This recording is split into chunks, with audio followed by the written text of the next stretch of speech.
Not blue pill facts, no red pill facts, no black pill facts.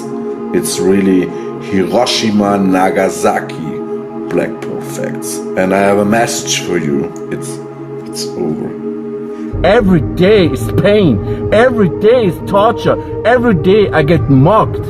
And this is really cruel. You have to realize that nothing will change. If you haven't been living in a cave for the past few months, I'm sure you've already come across terms like brutal, mogged, and the infamous "it's over." These terms are mainly associated with looksmaxxers, a subcommunity within the blackpill space. In this video, I'm not going to focus on these individuals, their meticulous, appearance-enhancing techniques, or their well-known beliefs.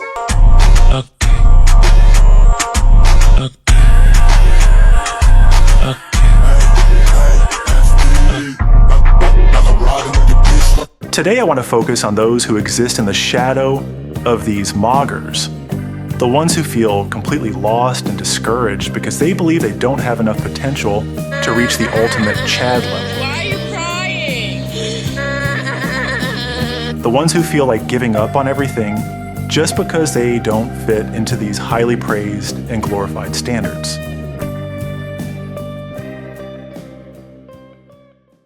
So, for a while now, I've been noticing the growing popularity of this scene, especially in the mainstream. I remember that in the past, if you wanted access to this kind of information, you had to be familiar with the deeper corners of the internet. Honestly, just knowing this stuff existed meant you were a total internet rat. The origin of incels online goes back to the late 90s, when a group of students created a website that functioned as a kind of support group for people who couldn't find partners. Their approach was pretty broad and not focused only on men. In fact, the term incel comes from involuntary celibacy. Up to this point, you can see that in the beginning it was just a space for support, sharing experiences, and mutual help. But it's no surprise how powerful the internet is when it comes to destroying, polarizing, and especially politicizing things. And incels were no exception. Over time, in online spaces like 4chan and Reddit, the group began to lose its way and become more radicalized. Nowadays, many people automatically associate incels with something terrible, largely because of multiple mass attacks carried out by individuals connected to these groups. This completely distorted the original purpose of the community. If you enter any of these incel spaces today, what you'll mostly see are people spreading extremely fatalistic narratives. And many claim that simply not having a certain height makes someone incapable of attracting a partner. For them, it's not just height. There are countless other factors like race, shoulder width, whether you're bald, your voice. Hey, what's up, ladies?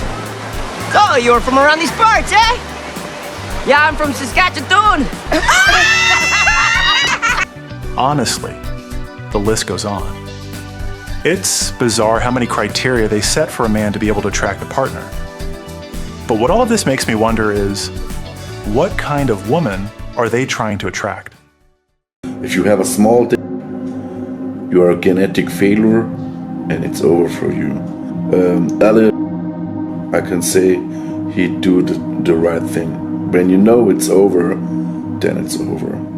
If you are bald or balding, then it's over for you. Hair is life, but you, as a short manlet, as a short guy with bald hair, with shit skin and shit jaw, do you really think with baldness you get girls? It's over. If you are really short, it's over.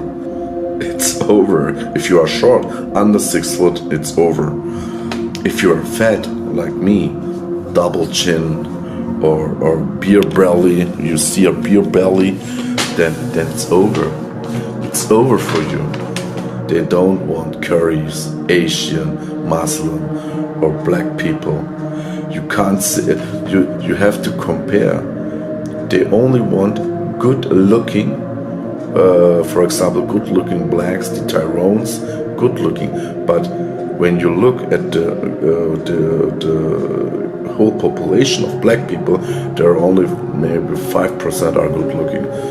a lot of the average black people looks like shit, or the average Muslim, or the average, you can't deny the fact that curries or black people or Muslim people or Orient people, it's over for them. No girl want a African guy. We come from shitholes. Trump, I have to say, Trump said a really, really blackpill point. I said the truth. Syria shit. There's nothing to live for. Because let's be real. If all these criteria were actually true, less than 1% of men would be able to get into relationships, which clearly doesn't match reality. When I go outside, I see all kinds of men dating, getting married, even having kids, men of all ages, races, and heights. I believe a lot of this comes from projection. Many of these guys project their own insecurities onto others and try to push this narrative that you need to be Superman to get a partner. It's like that classic crabs in a bucket story. These guys don't just want to be miserable themselves, they want to drag others down with them by spreading these ideas. Now, I'm not going to be a hypocrite and say that appearance doesn't matter. Of course it does. We're extremely visual beings. But I think they take it way too far and come up with any excuse possible to justify their social struggles in finding someone.